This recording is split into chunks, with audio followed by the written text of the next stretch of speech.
அஸ்ஸலாமு அலைக்கும். தினமணி பத்திரிகையில் வந்திருக்கும் ஒரு துக்ககர செய்தி. உத்தரப்பிரதேஷ் ஹாத்ரஸ் நகரில் கூட்ட நெரிசலில் சிக்கி 120க்கும் மேற்பட்டோர் பலி.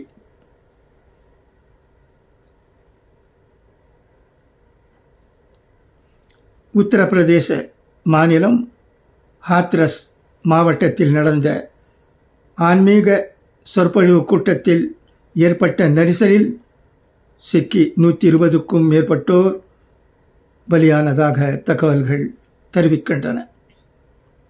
இன்னா லில்லாஹி வ இன்னா இலைஹி ராஜிஊன். ஹாத்ரஸ் மாவட்டம் புல்ராய் கிராமத்தில் நடந்த ஆன்மீக கூட்டத்தின் போது இந்த சம்பவம் நேரிட்டதாக காவல்துறையினர் தெரிவித்தனர். பலியானவர்களின் உடல்கள் அனைத்தும் எடா மருத்துவமனைக்கு கொண்டு வரப்பட்டுள்ளது. பலியானவர்களை அடையாளம் காணும் பணியில் தொடங்கியிருப்பதாக கூறப்படுகிறது. இந்த சம்பவம் எவ்வாறு நேரிட்டது என்பது குறித்து விசாரணை நடைபெற்று வருவதாகவும், காயமடைந்தவர்கள் யாரும் மருத்துவமனைக்கு வரவில்லை என்றும் தகவல்கள் தெரிவிக்கின்றன. சத்சங் நிகழ்ச்சியில் ஒரே நேரத்தில் ஏராளமானோர் கூடியிருக்கிறார்கள். இதில் திடீரென கூட்ட நெரிசல் ஏற்பட்ட போது 23 பெண்கள், 3 குழந்தைகள் மற்றும் ஒரு ஆண் உள்பட 27 பேர் உயிரிழந்துள்ளனர். முதல் கட்ட தகவல். இதுவரை எடா மருத்துவமனைக்கு 100 பேரின் உடல்கள் கொண்டு வரப்பட்டுள்ளன. மேலும் படுகாயம் அடைந்த சிலர் அலிகார் மருத்துவமனைக்கு கொண்டு செல்லப்பட்டுள்ளனர். அங்கு அவர்களுக்கு முதலுதவி அளித்து சிகிச்சை அளிக்கப்படுகிறது. இது குறித்து விசாரிக்க காவல்துறை உயர் அதிகாரிகள் தலைமையில் குழு அமைத்து அம்மாநில முதல்வர் யோகி ஆதித்யநாத் உத்தரவிட்டுள்ளார். மேலும் கூட்ட நெரிசலில் சிக்கி உயிரிழந்தோரின் குடும்பத்துக்கு தலா ரூபாய் 2 லட்சம் நிவாரணத் தொகையையும் அறிவித்துள்ளார். மேலும் நெரிசலில் சிக்கி காயமடைந்தவர்களுக்கு தலா ரூபாய் 50,000 நிவாரணத் தொகையாக அறிவித்துள்ளார்.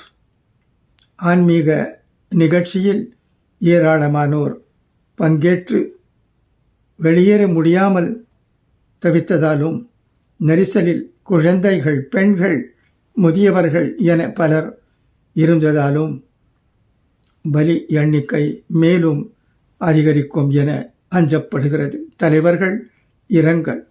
திரௌபதி முர்மு. ஹாத்ரஸ் ஆன்மீக கூட்ட நெரிசலில் சிக்கி பலியானோருக்கு குடியரசுத் தலைவர் திரௌபதி முர்மு இரங்கல் தெரிவித்துள்ளார். இது தொடர்பாக அவர் வெளியிட்டுள்ள பதிவில், உத்தரப்பிரதேச மாநிலம் ஹாத்ரஸ் மாவட்டத்தில் நடந்த ஆன்மீக சொற்பொழிவு கூட்டத்தில் சிக்கி பெண்கள், குழந்தைகள் உள்பட ஏராளமான பக்தர்கள் உயிரிழந்த சம்பவம் நெஞ்சை பதற வைக்கிறது. அவர்களை இழந்து வாடும் குடும்பத்தினருக்கு எனது ஆழ்ந்த இரங்கலை தெரிவித்துக் கொள்வதுடன், காயம் அடைந்தவர்கள் விரைவில் குணமடையவும் பிரார்த்திக்கிறேன் என பதிவிட்டுள்ளார். நரேந்திர மோடி. ஹாத்ரஸ் ஆன்மீக கூட்ட நெரிசலில் சிக்கி பலியானோருக்கு பிரதமர் நரேந்திர மோடி இரங்கல் தெரிவித்துள்ளார். இது தொடர்பாக அவர் வெளியிட்டுள்ள பதிவில், உத்தரப்பிரதேசத்தின் ஹாத்ரஸில் உயிரிழந்தவர்களின் குடும்பத்துக்கு பிரதமரின் தேசிய நிவாரண நிதியில் இருந்து தலா ரூபாய் 2 லட்சமும், காயம் அடைந்தவர்களுக்கு தலா ரூபாய் 50,000 வழங்கப்படும் என குறிப்பிட்டுள்ளார். ராகுல் காந்தி வெளியிட்டுள்ள பதிவில், உத்தரப்பிரதேச மாநிலம் ஹாத்ரஸில் ஆன்மீக சொற்பொழிவின் போது கூட்ட நெரிசலில் சிக்கி ஏராளமான பக்தர்கள் உயிரிழந்த செய்தி மிகுந்த வேதனை அளிக்கிறது. அவர்களை இழந்து வாடும் குடும்பத்தினருக்கு எனது ஆழ்ந்த இரங்கலை தெரிவித்துக் கொள்வதுடன் காயமடைந்தவர்கள் விரைவில் குணமடைய பிரார்த்திக்கிறேன் என பதிவிட்டுள்ளார்.